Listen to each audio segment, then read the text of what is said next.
বলবে না। এ পূজা ভাবি, একটা কথা বলবো, কারোর কাছে মোটে বলবে না। আমার খেয়ে কাজ নেই, আমি পাড়াময় বলবো।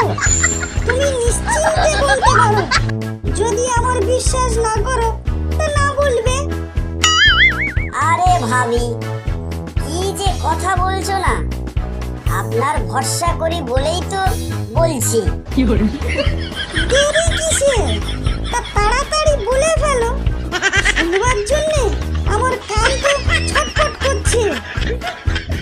আরে ভাবি, আপনার ওই পাশের বাড়ি যে মনোজ আঙ্কেল আছে না, ওনার বউ একজনের সাথে গল্প করতে দেখেছি, আর তার সাথে ঘুরতেও দেখেছি। সত্যি কথা কি? তা তুমি কি করে খোঁজ পেলে? ভাবি, সত্যি কথা বলছি, নিজের চোখে দেখেছি। এই চোখ ছুঁয়ে বলছি, বিশ্বাস করো। কারোর চোখে পড়লে শুধু তোমার চোখে পড়ছে।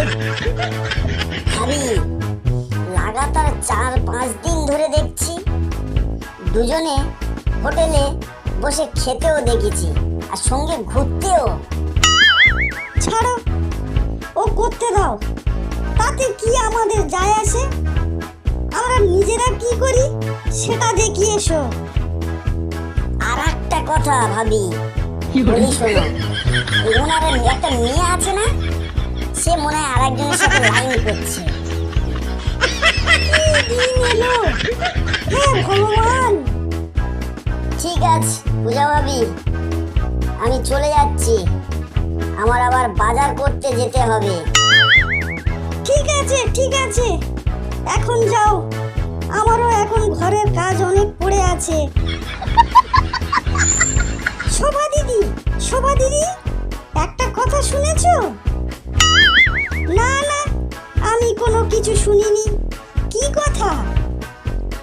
আরে আমাদের যে পড়শি মনোজ আঙ্কেল, ওনার বউ আর মেয়ে কারোর সাথে চক্কর চলছে। কারোর কাছে বলবে না কিন্তু দিদি। এসব বলে আমার কি লাভ? আমি কারোর কাছে মোটে বলবো না। শোভা আন্টি, কোথা থেকে আসছো? 5 মিনিট ওই পূজা ভাবির ঘরে বসেছিলাম, তা একটা কথা শুনেছো?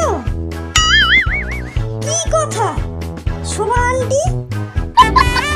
মনোজ আঙ্কেলের বউ আর তার মেয়ে দুজনের চক্কর চলছে কারোর সাথে। এটা বললাম, কারোর কাছে কিন্তু বলবে না দিদি। আমার খেয়ে কাজ নেই, আমি ওইসব বলবো। তুমি নিশ্চিন্তে যাও।